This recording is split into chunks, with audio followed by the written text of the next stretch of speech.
Moi, je suis le pain vivant qui est descendu du ciel, dit le Seigneur. Si quelqu'un mange de ce pain, il vivra éternellement. Alléluia, Alléluia, Alléluia, Alléluia, Alléluia, Alléluia, Alléluia. Le Seigneur soit avec vous. Et avec votre esprit. Évangile de Jésus-Christ selon saint Marc. Gloire à toi, Seigneur.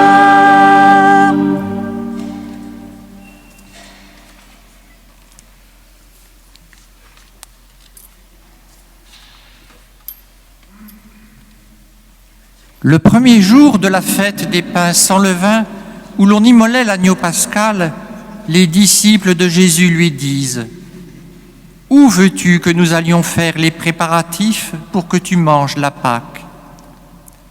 Il envoie 2 de ses disciples en leur disant : « Allez à la ville, un homme portant une cruche d'eau viendra à votre rencontre. Suivez-le, et là où il entrera, dites au propriétaire : le maître te fait dire : où est la salle où je pourrais manger la Pâque avec mes disciples ? Il vous indiquera à l'étage une grande pièce aménagée et prête pour un repas. Faites-y pour nous les préparatifs. » Les disciples partirent, allèrent à la ville, ils trouvèrent tout comme Jésus leur avait dit, et ils préparèrent la Pâque. Pendant le repas, Jésus, ayant pris du pain et prononcé la bénédiction, le rompit, le leur donna et dit : « Prenez, ceci est mon corps. » Puis, ayant pris une coupe et ayant rendu grâce, il la leur donna et ils en burent tous. Et il leur dit : « Ceci est mon sang, le sang de l'alliance versé pour la multitude. Amen, je vous le dis, je ne boirai plus du fruit de la vigne jusqu'au jour où je le boirai nouveau dans le royaume de Dieu. » Après avoir chanté les psaumes, ils partirent pour le mont des Oliviers. Acclamons la parole de Dieu. Louange à toi, Seigneur Jésus.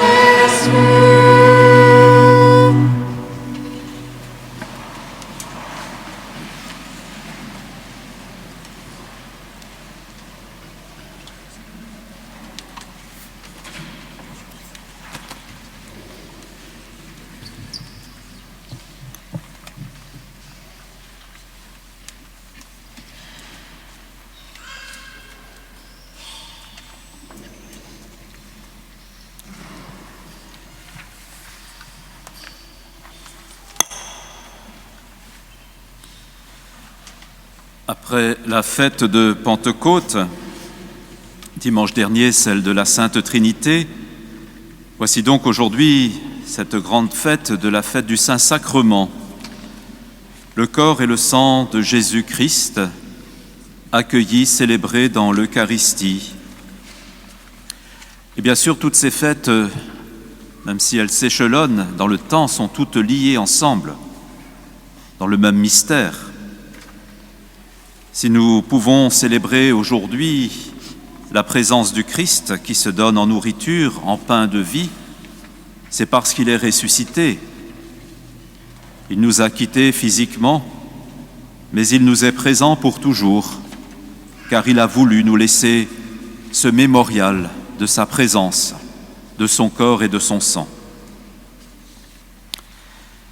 Chers amis confirmants, vous allez recevoir aujourd'hui la confirmation, c'est-à-dire que vous allez être marqués par cette onction que je ferai sur vos fronts avec le Saint-Crème en vous disant « Sois marqués de l'Esprit Saint, le don de Dieu ». Cette onction est ce signe que Dieu vous connaît, qu'il vous aime personnellement, qu'il vient confirmer la foi qu'il a mise en votre cœur. Cette foi, bien sûr, qui vous porte jusqu'ici ce matin et qui est encore appelé à grandir. L'Esprit Saint vous unira plus fortement au Christ. Il vous fortifiera de ses dons pour vous rendre capable aussi de témoigner de votre foi. Mais pour que cette foi vive, elle a besoin d'être nourrie, à l'image de nos vies humaines. Elle a besoin d'être nourrie par le sacrement de l'autel, par l'Eucharistie. Il faut le dire clairement, il n'y a pas de vie chrétienne authentique sans la célébration de l'Eucharistie, sans recevoir le corps et le sang du Christ. Il n'existe pas de chrétiens qui se disent non pratiquants, ou alors ils ne le sont pas.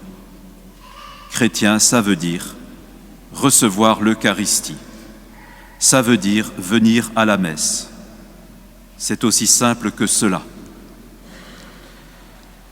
Oui, l'Esprit nous est donné pour que nous soyons les témoins de Jésus, à l'image des disciples d'Emmaüs. Et nous sommes ici dans la paroisse qui porte le nom des disciples d'Emmaüs. Ces disciples d'Emmaüs qui l'ont reconnu, accueilli, célébré à ce geste du pain rompu et partagé, et qui, forts de cette expérience, sont retournés à Jérusalem pour retrouver les autres et pour leur dire « C'est vrai, le Seigneur est ressuscité, il est vivant, il est avec nous ». Pour comprendre et pour vivre pleinement la messe, il faut donc nous aussi retourner à cette source. Alors regardez là-haut, au-dessus de l'autel, ce tableau qui représente à sa manière cette scène des disciples d'Emmaüs lors de cette rencontre merveilleuse et lumineuse avec Jésus, qui au terme de la route, tout en leur expliquant les Écritures, se donne à eux dans le geste du pain rompu, qui bien sûr ramène à cette scène, dernier repas avec Jésus, dont l'Évangile nous a fait le récit.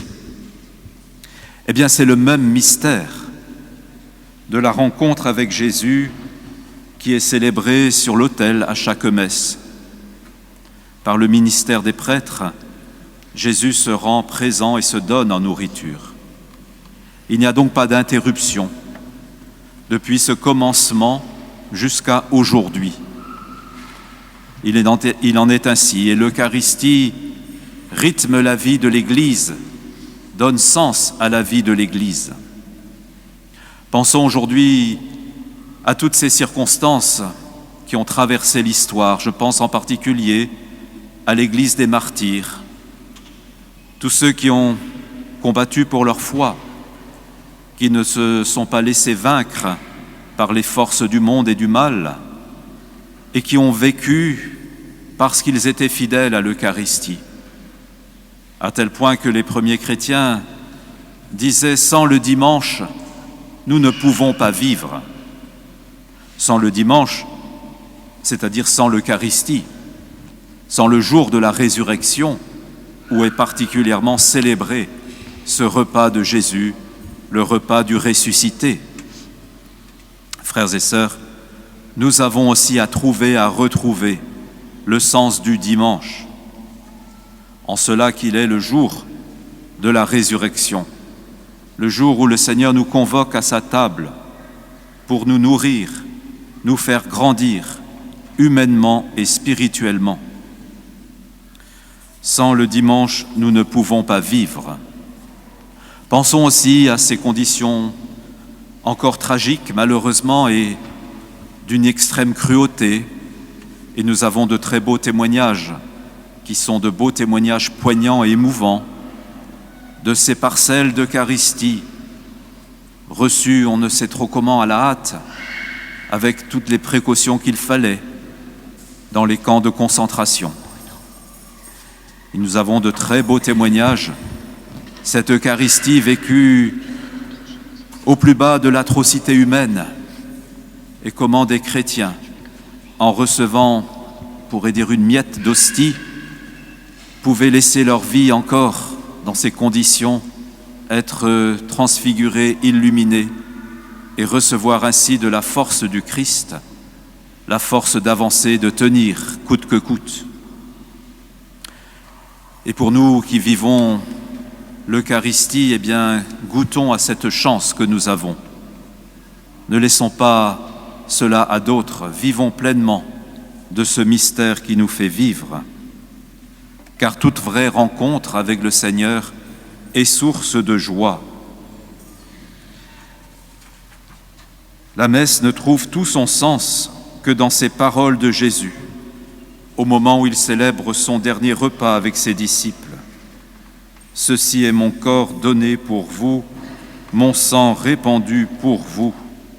Faites cela en mémoire de moi. » Si nous célébrons l'Eucharistie, c'est en obéissance à cette parole du Seigneur, à cette invitation du Seigneur, qui ne cesse d'être proclamée. Faites cela en mémoire de moi.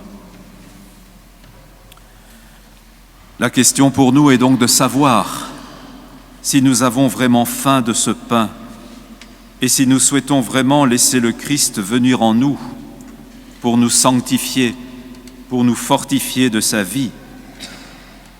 Communier, c'est faire un avec Jésus, c'est devenir son corps, c'est devenir d'une certaine manière son regard qui fait naître la bonté et la beauté, ses mains qui s'ouvrent pour le partage, son cœur qui ne cesse d'aimer et de pardonner. Oui, plus nous sommes en communion avec le Christ, plus nous le recevons dans le pain de vie, plus nous devenons capables de partager cette communion avec nos frères. L'Eucharistie est nécessaire pour l'Église, elle est aussi nécessaire pour le monde, car elle introduit dans ce monde des signes de bonté, de pardon et de justice. C'est une force et une joie. C'est aussi le signe, comme ce matin, d'une communauté qui se rassemble dans la prière, dans l'action de grâce. Frères et sœurs, nous ne sommes pas spectateurs de la messe, comme d'un rite qui nous serait extérieur, embelli par l'encens, les chants et la lumière. Nous ne sommes pas là pour cela. Nous sommes là pour nous inspirer de ce que Jésus fait, de ce qu'il nous donne. Et en célébrant l'Eucharistie, nous sommes engagés avec lui à travailler pour la paix et pour le pardon. D'une autre manière et dans un autre langage plus théologique, nous sommes appelés à faire de notre vie une offrande pour la gloire de Dieu et le salut du monde. L'Eucharistie nous invite, oui, à nous offrir avec le Christ parce qu'il s'est offert à nous. Être chrétien, donc, ce n'est pas simplement penser à Jésus, vouloir plus ou moins s'inspirer de son exemple.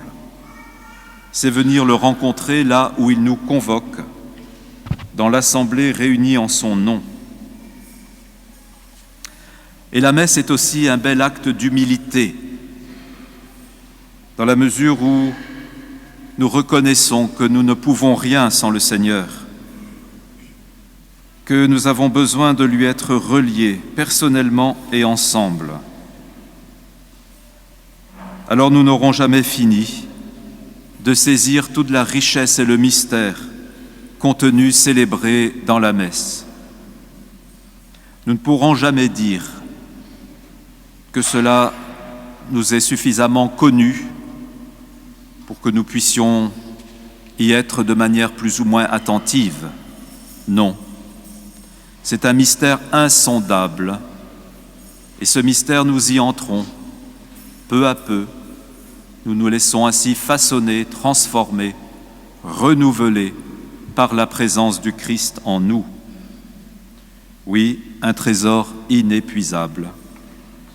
Alors, chers confirmants, chers frères et sœurs qui formaient cette assemblée, eh bien, puissions-nous, et je vous y engage, autant que je puisse le faire, à vivre l'Eucharistie là où vous êtes, dans vos paroisses, dans vos communautés, à trouver toute votre vie dans ce dimanche, à vous y engager aussi, pour que l'Eucharistie comme celle de ce matin soit belle, festive, joyeuse. Nous sommes le corps du Christ, et ce corps a besoin de tous les membres qui le composent pour qu'ils grandissent dans l'unité. Alors aimez la messe, désirez la messe, participez à la messe avec tout l'élan de votre cœur, de votre joie, et ainsi une immense action de grâce montera vers le Seigneur, et fort de sa présence, nous serons aussi dans le monde des témoins, des signes vivants du Christ ressuscité. Amen.